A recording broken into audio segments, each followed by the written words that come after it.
আজি ডিব্ৰুগড়ত মুখ্যমন্ত্ৰীৰ চাইকেল বিতৰণ কাৰ্যসূচী।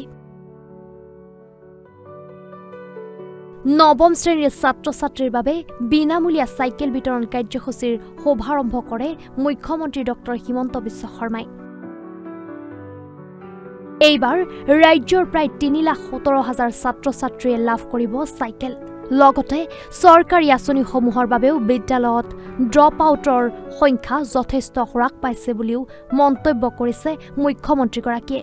লগতে কৈছে যে শিক্ষাৰ মানদণ্ডও উন্নত হৈছে। য'তেই অবৈধ দখল হ'ব তাতেই উচ্ছেদ চলিব। উজনি অসমত অবৈধ দখলকাৰীৰ প্ৰসংগত মুখ্যমন্ত্ৰীয়ে কঠোৰ স্থিতি গ্ৰহণ কৰে। তেওঁ কয় যে য'তেই অবৈধ দখল হ'ব তাতেই উচ্ছেদ চলিব। এই ক্ষেত্ৰত ৰাইজক সজাগ হ'বলৈ আহ্বান জনায়। চৰকাৰৰ লগতে ৰাইজেও অচিনাকি লোকক ঘৰ ভাড়া দিয়া কামত লগোৱাৰ পৰাও বিৰত থাকিবলৈ অনুৰোধ জনায় মুখ্যমন্ত্ৰীগৰাকীয়ে।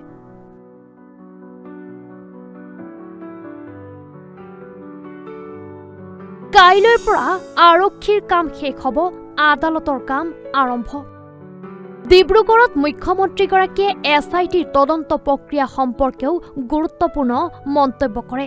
মুখ্যমন্ত্ৰীগৰাকীয়ে কয় যে এতিয়া আৰক্ষীৰ কাম প্ৰায় শেষ হৈছে আৰু এতিয়াৰে পৰাই আদালতৰ কাম আৰম্ভ হ'ব। ন্যায় প্ৰক্ৰিয়াৰ ওপৰত আস্থা ৰাখি তেওঁ কয় যে আদালতে চাৰ্জশ্বিট পৰীক্ষা কৰি দোষীক উচিত শাস্তি প্ৰদান কৰিব। দৰে অসমতো ক্লাছ 9ৰ ছাত্ৰ-ছাত্ৰীসকলক আমি বিনামূলীয়া চাইকেল বিতৰণ কৰিম। এইবাৰ প্ৰায় ৩,১৭,০০০ ছাত্ৰ-ছাত্ৰীয়ে চাইকেল লাভ কৰিব। ডিব্ৰুগড়ত আজি আমি আনুষ্ঠানিক কাৰ্যসূচী আৰম্ভ কৰিলোঁ। এতিয়াৰ পৰা প্ৰত্যেকখন স্কুলে গৈ আমাৰ বিষয়াসকলে ছাত্ৰ-ছাত্ৰীসকলক চাইকেলখন বিতৰণ কৰিব। এই ষ্টুডেণ্টৰ কাৰণে লোৱা বিভিন্ন আঁচনিৰ কাৰণে অসমত ড্ৰপ আউটৰ সংখ্যা বহুখিনি কমি গৈছে। মই ভাবোঁ যে ৫-৬ বছৰ যদি আমি এনেকৈ নিৰন্তৰভাৱে কাম কৰি থাকিব পাৰোঁ, অসমৰ শিক্ষাত আমি এটা নতুন পৰ্যায়লৈ লৈ যাব পাৰিম। মই শিক্ষা বিভাগ, শিক্ষামন্ত্ৰী ৰণোজ পেগু ডাঙৰীয়াক ধন্যবাদ জনাইছোঁ। এইটো SITয়ে চাৰ্জশ্বিট দিব, চাৰ্জশ্বিট আদালতে পৰীক্ষা কৰিব আৰু দোষীক আদালতে শাস্তি দিব। ন্যায় প্ৰক্ৰিয়াৰ ওপৰত আমি আস্থা ৰাখিব লাগে। অহাকালিৰ পৰা পুলিচৰ কাম শেষ হ'ব, আদালতৰ কাম আৰম্ভ হ'ব আৰু মই ভাবোঁ যে আদালতে নিশ্চিতভাৱে ন্যায় প্ৰদান কৰিব।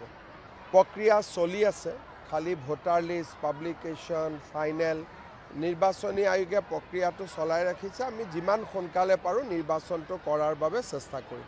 আমি আহিব দিব নালাগে আৰু যদি উজনি অসমতো কোনোবা মাটিত বহি আছে, যেনেকৈ আমি উৰিয়াম ঘাটত কৰিলোঁ আৰু 2-3টা জেগাত কৰাৰ প্লেনিং আমাৰ আছে, য'তেই বহিব আমি তাতেই উচ্ছেদ কৰিম। খালি মানুহে ভাড়াঘৰ দিব নালাগে, মানুহে আশ্ৰয় দিব নালাগে। মানুহে যদি নিজৰ ভাড়াঘৰ দিয়ে তেতিয়াতো আৰু আমি উচ্ছেদ কৰিব নোৱাৰোঁ। সেইকাৰণে যোৱাকালি মোৰ ভাষণত মই কৈছোঁ যে চৰকাৰে অকলে অসমক সুৰক্ষিত কৰিব নোৱাৰে, সকলোৱে তাত অৱদান জনাব লাগিব। ভাড়াতীয়াই ভাড়া দিব নালাগিব, ইণ্ডাষ্ট্ৰিয়েলিষ্টে কাম দিব নালাগিব, ঠিকাদাৰে কাম দিব নালাগিব। মানুহে নিজৰ মাটিত খেতি কৰিবৰ কাৰণে অচিনাকি মানুহক মাতিব নালাগিব। ই এটা জাতীয় প্ৰতিৰোধ এটা গঢ়ি উঠিব লাগিব। অহাকালিৰ পৰা 4 লাখ, মই যাম অহাকালি, 4 লাখ BTRৰ বাসিন্দাই অৰুণোদয় লাভ কৰিব।